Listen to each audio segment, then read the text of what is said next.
Well, thank you very much for having me here.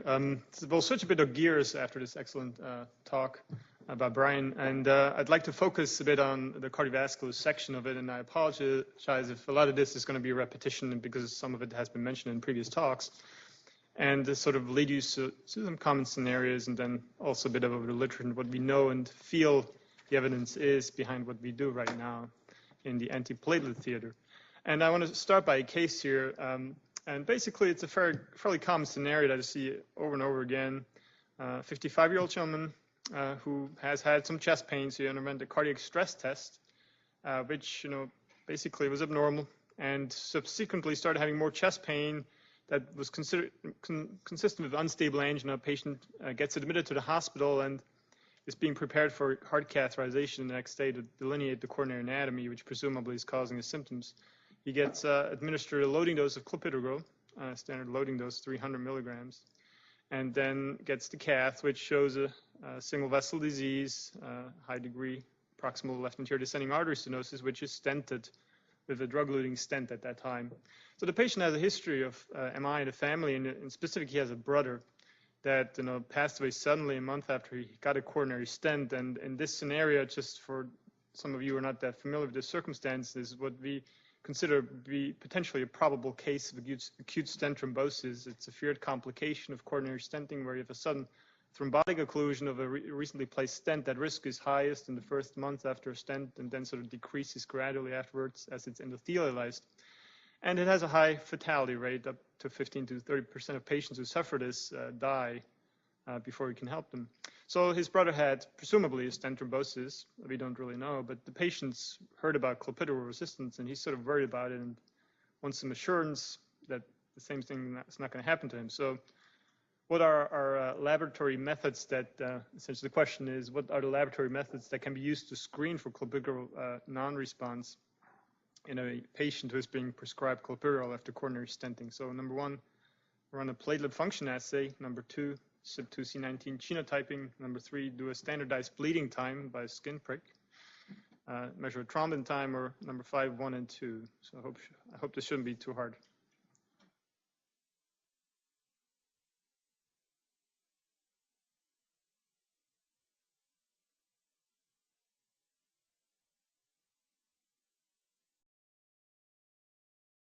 All right, so I click one more time and I'll see the results, I suppose. And here's what people say. So some say platelet function assays, moderate amount say genotyping, and then a bunch of people say number 5. And so in this case, I would say number 5 is probably a reasonable answer and the one I would pick. And since I made a question, I guess that's the right one. But we talk about personalized medicine and pharmacogenetics, so we heard about 2C19 genotyping, but at the same time, it's a surrogate to measure a pharmacodynamic response to a drug. And platelet function assays are to some degree standardized and can measure that pharmacodynamic response, although there's controversy into what degree they're predictable.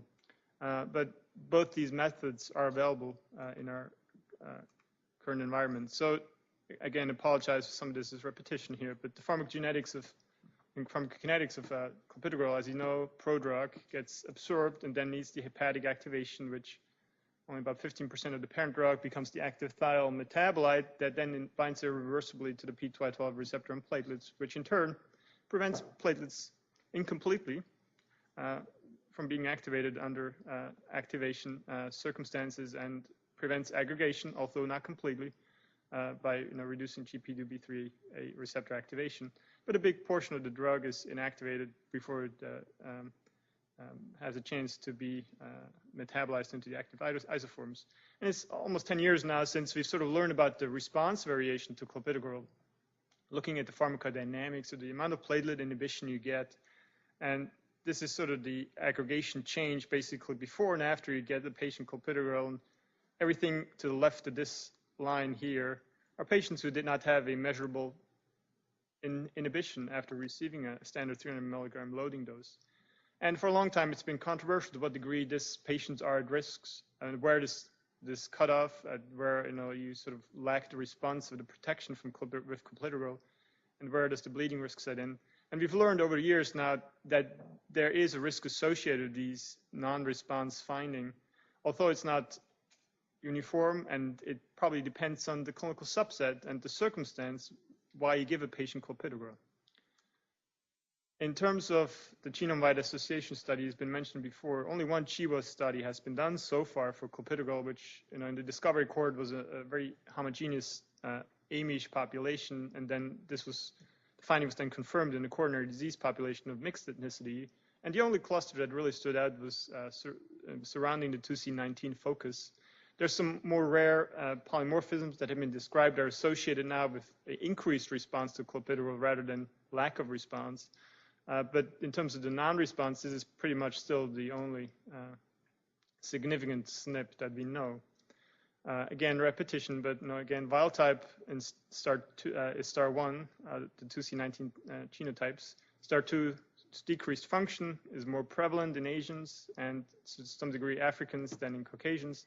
Then STAR3 is a more rare decreased function variant. And there's also STAR4, which is quite rare. And then STAR17 is associated with increased activity of the enzyme. And so the various combinations of this, make your expected metabolizer phenotype, with the wild type being an extensive metabolizer. Any combination with one allele of a STAR2 or STAR3 is a reduced function, an intermediate metabolizer. If you have two combinations of the two reduced alleles, STAR3 or STAR2 combined, you have a greatly reduced function, and these are especially poor metabolizers in the highest risk cohorts. And then combinations of a wild type and STAR17s are considered ultra-fast, ultra-rapid metabolizers. And in studies, and this has been, again, repeated many times since, this sort of correlates to the pharmacokinetic exposure, the active metabolites. The poor metabolites having the lowest plasma exposure compared to extensive metabolizer. The question has been long, and the controversy has been to what degree is this clinically meaningful if you have this reduced pharmacodynamic response, since not every one of our patients that we give clopidogrel has a bad outcome. And as I said before, it probably depends on the subset of patient and the circumstance in which you're treating the patients for. This is from a meta-analysis from a couple of years back that looked at the association of the genotypes in patients who underwent coronary stenting, and most of these were patients who had acute coronary syndromes, which we consider the highest risk subset, so patients who had unstable angina or acute myocardial infarctions who presumably have a lot of active inflammation going on, there's activation of the coagulation system, there's plaque rupture and endothelial dysfunction. And so in these sort of studies, carriage of one of the non-response, the reduced function alleles was associated with hazard ratio in the 2.5 range, 2.67. And if you were a homozygote for the STAR2, the hazard ratio for ischemic events went up to 3.9. And so in these studies, the fourfold increase in risk does not translate into a guaranteed event in someone who's homozygote, but your risk may go up from stent thrombosis risk of 1% to risk of 4% or 5%. So for an individual patient, given the morbidity or mortality associated with some of these events, it's still a significant finding. Other studies that have looked at patients who have stable angina or are treated medically, meaning they don't get any stents, they're just given clopidogrel to presumably lower the risk of MIs in patients who have a diagnosis of coronary artery disease, did not show the impact of the genotype on clinical outcomes as much. And therefore, there's a strong belief that if the indication you're using the clopidogrel for to treat your patient, if that indication is not very strong in the first place, you can't expect to see a pharmacodynamic effect of a lack of response in that setting if the risk of thrombosis to begin with is fairly small. So, and the highest risk patients are patients who get coronary stents and have acute coronary syndrome. And so we believe applying this to patients in those circumstances has potential benefit. And so the FDA 3 years ago updated their advisory on the label that, including the warning that there's poor metabolism of Plavix and that 2C19 activity is responsible, and also made the providers aware there's 2C19 genotyping out there, although it hasn't really been used clinically as much as we expected, and that there's also alternative antiplatelet drugs, which we'll talk about in a little bit here. They also include on the label the warning that, increased loading doses, such as 600 milligrams, which we use routinely now these days, as well as 150 milligrams daily doses are used, but there's really no dosing regimen that has been established for poor metabolizers in a clinical trial. So it included a warning, but also a lot of questions for providers. So I want to just quickly go over the platelet assays because they're part of the clinical landscape and used more commonly actually now than genotyping. And the reason is simply because availability and clinical turnaround time, I believe, to a great degree. Because many of these are bedside assays. They're verifying now P2Y12 assay is a bedside point-of-care assay that we can run in 10 minutes in the cath lab and gives us inhibitory response to clopidogrel and has been validated in many clinical trials now. There's light transmission aggregometry, which is more laborious standard, gold standard of measuring platelet inhibition. There's a multiplate analyzer and thromboelastography, just to name a few. There are others as well. But these devices now are available out there for clinicians to use and compete with pharmacogenetic testing in establishing, whether a patient has a desired response to clopidogrel. So let me move to the next question. So we've went through the case before, and we talked about our 50-year-old gentleman who had a drug-eluting stent to the LAD for unstable angina, which we would consider a high-risk circumstance. He had an acute coronary syndrome. He just got a stent placed in a critical location. If the LAD thrombosis, it's a bad place to have that. So now we got the response back from we sent the CYP2C19 genotype, and so he's a homozygous for STAR2. So the question is, what should we do now in terms of his antiplatelet regimen? Every patient gets aspirin. That's always a given for coronary disease patients. But so what should we do about his Plavix? So he was loaded on Plavix, and so the standard maintenance dose would be 75 milligrams daily. There's 150 milligrams daily you can give. Should we give prasugrel 10 milligrams daily or ticagrelor, which are other P2Y12 inhibitors? Or is 1 and 3 the correct answer, or 2 and 3? Oops. So, oops. Let me give you some time here, I guess. I don't know whether it did it right already.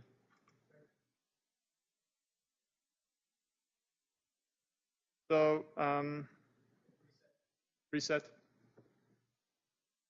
How do I reset?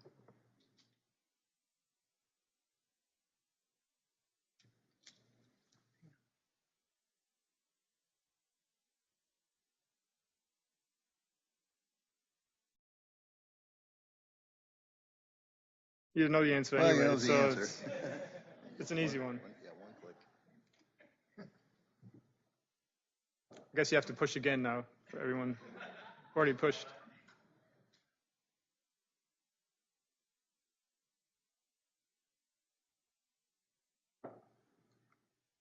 Okay, so all right. So you got this right.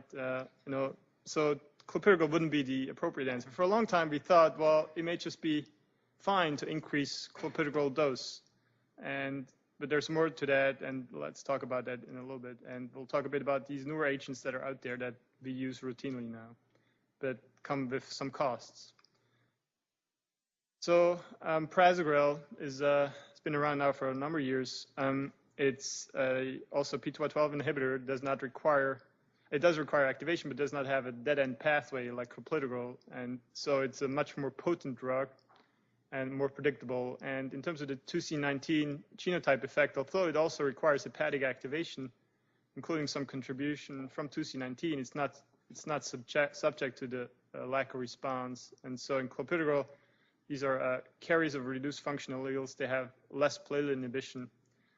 But in prasugrel, there was no difference in the Triton study in the genotype subgroup between carriers of reduced functional alleles who got prasugrel. Ticagrelor is also available now, known under the name Brilinta. And this is from the onset-offset study, where in black we see here ticagrelor, and white is clopidogrel. These are ultra-fast metabolizers, extensive metabolizers, intermediate metabolizers, and poor metabolizers.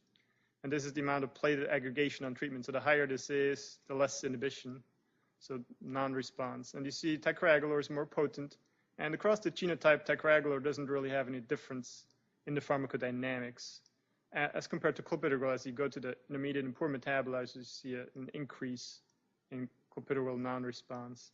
And then just looking at loss of function carriers versus non-carriers, clopidogrel with lower platelet inhibition in loss of function carriers compared to the wild types, and ticagrelor, there's really no difference. So what about that other answer, number 2 we had on our question mark? Why don't we just increase clopidogrel dose?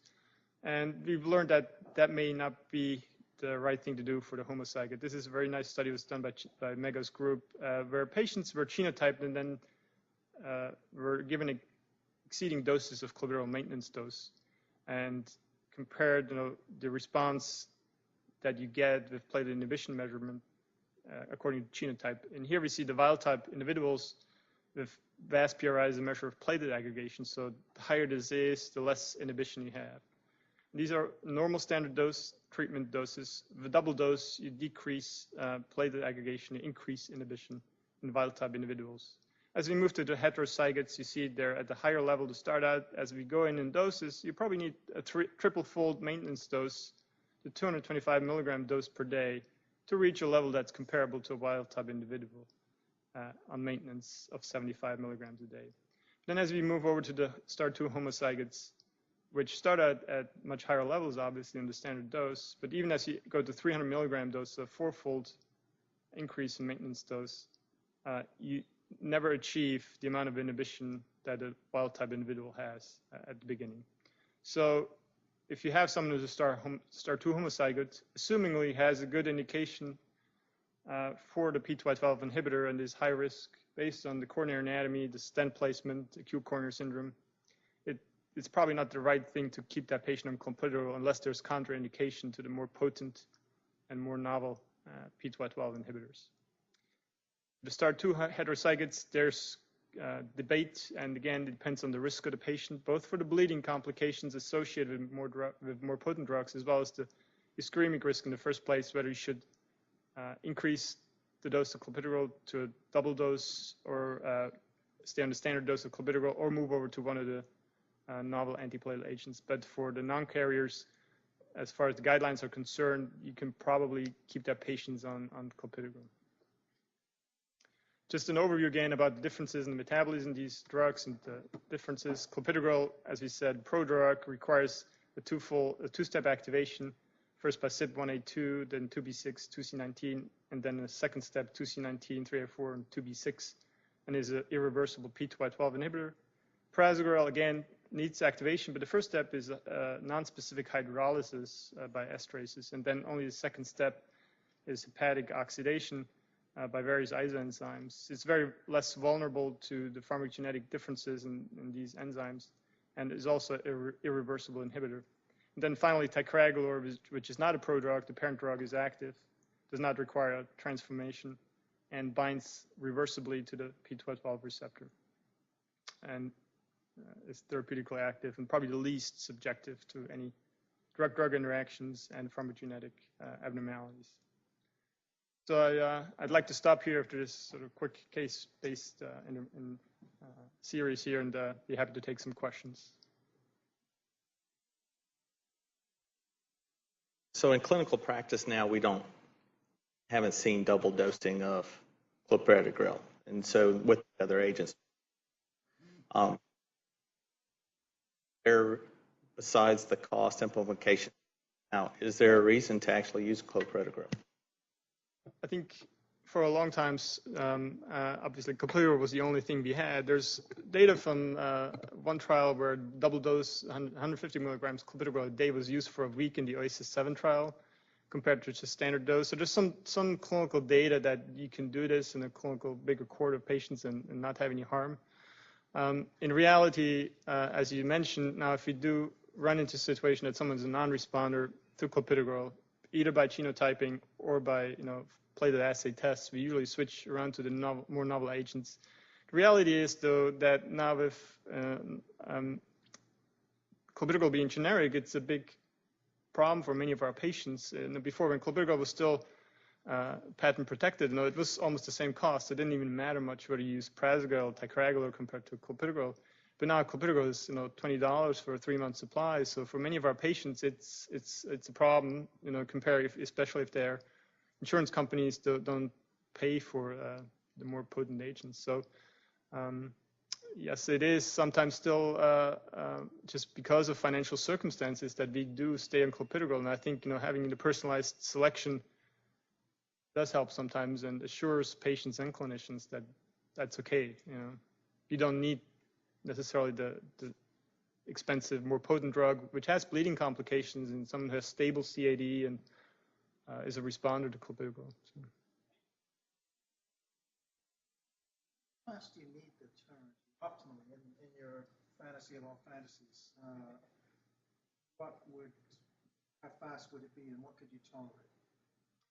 So the faster, since these decisions about antiplatelet agents are, again, our highest risk groups are the patients who get coronary stents. Although there's some suggestion that maybe the medically treated ACS population who doesn't get a coronary stent has some risk and harm with non-metabolizing genotypes. It's pretty much the intervention core that we worry about. And in clinical care, these patients, if they have acute coronary syndromes, get admitted in all regularity.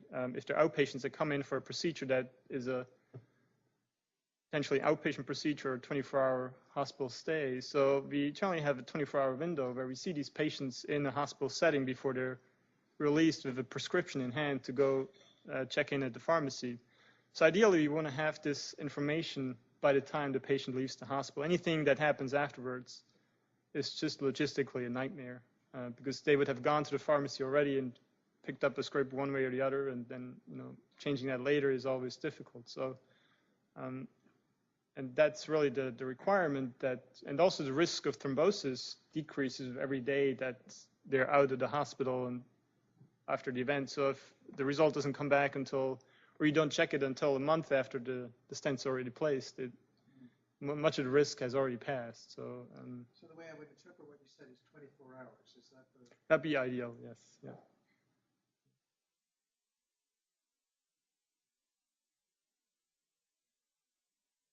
Some of them you do that be more likely be elective patients who would be the lowest risk patients, which is also one of the problems in many of these studies that looked at altering doses and adapting changes have included a lot of stable patients, and stable patients are what they are. They're stable, so they're at the lowest risk of having a bad outcome. So the ones who benefit most are the ones who are the sickest, come into the hospital acutely.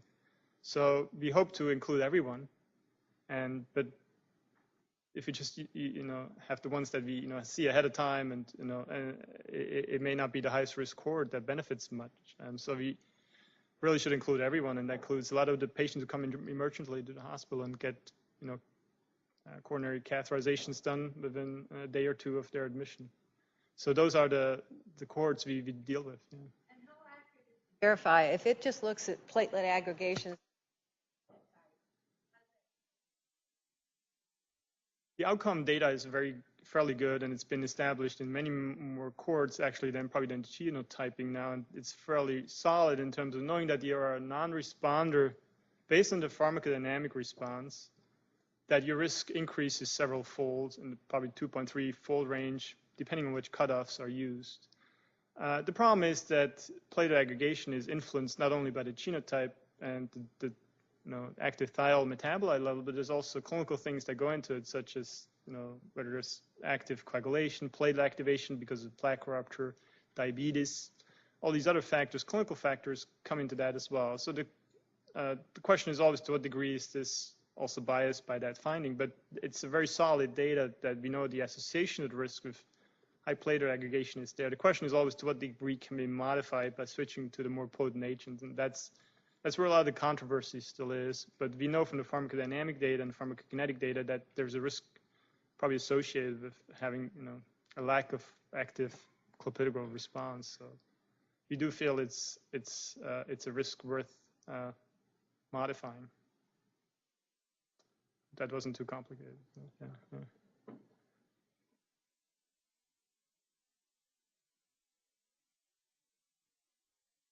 Thank you. Oh yeah, this may actually be in the CME folder as well. But so which of the following genotype combinations is considered the highest risk for drug failure in a patient who's being prescribed clopidogrel after PCI? This is star 1, star 17, star 2, star 3, star 1, star 2, star 2, star 17.